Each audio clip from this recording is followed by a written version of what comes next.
I want to make sure that these kids or anybody watching this, we lay out. You want to get to where Reese has been, you want to get to where Boone has been and is still doing, and all these guys. Here's the blueprint for a wide receiver who's trying to go to college and then maybe have a shot at the NFL, because obviously that's just a whole another ball game at that point. Tell him, what are the things that you think he needs to do, if you could do like bullet points? Bullet points, let's see, first and foremost, before anything, you have to be a good person. You know, you have to have high character. You know, nowadays it's too much talent, you know, going around for, you know, somebody who, you know, who doesn't have high character of that nature. I think now that's kind of a big emphasis. I feel like, I know back in the day you can kind of get away with it, but now I feel like you have to be, first and foremost, you know, people have to want to be around you, you know, and you have to be a positive influence. So clean up your social medias. Exactly. Yep. And because I mean, everything is out there now. Everybody can see everything. That's first and foremost, you know, being a good person. Second off, I think you have to have you have to be able to play. You know, you have to be able to play, and you have to work on your weaknesses. Because I think now, man, like, people are, you know, there's a lot of people who are really good at what they do, you know, as far as certain areas. But I think what's kind of gonna take kids to that next level is working on the things that you're not good at, evening yourself out, being versatile, especially nowadays. I mean, you know, and the one more other thing I would say is special teams. I mean, I think that probably trumps everything. Can you as far say as that one more time? Special teams, you have to play special teams. I mean, getting to the league, you have to play special teams. I mean, it's not the easiest way, but that's going to give you the best opportunity. I don't care who you are. I mean, there's first-round draft picks who have to play special teams, you know what I'm saying? And I know from my experience, that's what I think that kind of kept me in the league a little longer than probably what I should have been, you know, is going in and playing special teams. I mean, I remember when I was in Washington. They called you for everything. Yeah, and I remember Jamison Crowder, he was a starting punt returner. And but every day in practice, it would, you know, me and Crowder would go back there, catch punts. I would just do it because I had good hands, and I wanted to work on my game. You know, I never really did it that often, but he got hurt. He was out for like 8 weeks. They come to me, hey, come catch it. I'm like, oh, all right. I never done it before. I'm like, shoot. And then all of a sudden, I'm back there starting 6, 7, 8 games at punt return, you know, kickoff return. It's like, in my head, I'm like, I didn't think I was supposed to be back there, but they believed in me. I worked at it. I practiced it to get better, but it was an opportunity, right? I wasn't getting as many reps on offense at receiver, right? So I'm like, shoot, this is an easy way for me to get 10, 15 reps a game. You know what I'm saying? Just so people know, I was there, you know, for some of the time that Reese was there in Washington. And so just to put in perspective, when he says he was not getting as many reps, it's not because he couldn't play. That's not it. It's because Deshaun Jackson was a 1,000-yard receiver. Pierre Garçon was a 1,000-yard receiver. He just mentioned Jamison Crowder, who at one point 1,000-yard receiver. Jordan Reed. First-round draft pick Josh Doxson that year. Ryan Grant was probably the coldest dude on the roster. Nobody knew his name. So you have those guys. So what you did is, I'm not going to sit here and I'm going to find ways to get on the field. And those are the guys I feel like really love the sport. Guys who are willing to, I'm just going to make this money however I got to do it. And so guys out there, special teams is not something where it's, oh, I'm too cool for it. It's I'm cooler because I'm on it. So make sure you find ways to change the game. Appreciate you, Reese. We'll shift to you, Mr. QB. What is it that a QB or a football player in general, in your experience, have you seen, maybe even talking about Sam, what are the things that they need to do to put themselves in the best situation possible going to that next level? Hey, so just, I'm going to hit that. But back to what he was saying, one quick bullet point. In my opinion, I've coached a little high school football, and I've seen around, the best player on the field is typically your Division I player, and he's typically never off the field.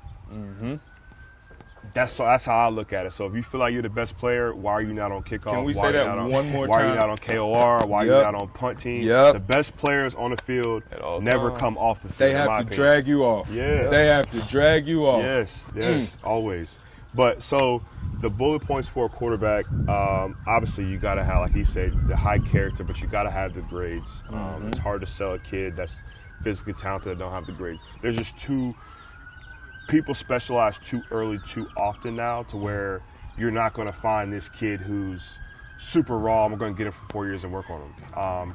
And that leads me to the next thing. Like, you have to be obsessed with the skill set. Like, there's too many guys in this area that are engulfing themselves in perfecting their craft, understanding the game outside of their high school offense. Like, understanding what a 3 technique is, understanding what an over front is, understanding what scrape pressure is. Like, that's stuff that, like, guys are now knowing at a young age. So when they get to college, there's not many guys going to college and saying, yeah, I want to get redshirted. Like, these young cats I train now are like, yo, I'm trying to go somewhere and start. Like, that's the mentality, right? So I think, yeah, high character, gotta have the grades, gotta be smart. You gotta be obsessed with you gotta be obsessed with the position. So it means, like, you know, outside of training, you gotta be that guy. Like, y'all know, like, the hottest YouTube guy we used to watch back in the day was who? Tavon Austin and Stephen Bailey, right? Yes, sir. We was just impressed with how much he did, right? So, like, you got to be obsessed to that point where you're studying other guys' games, you're watching film, and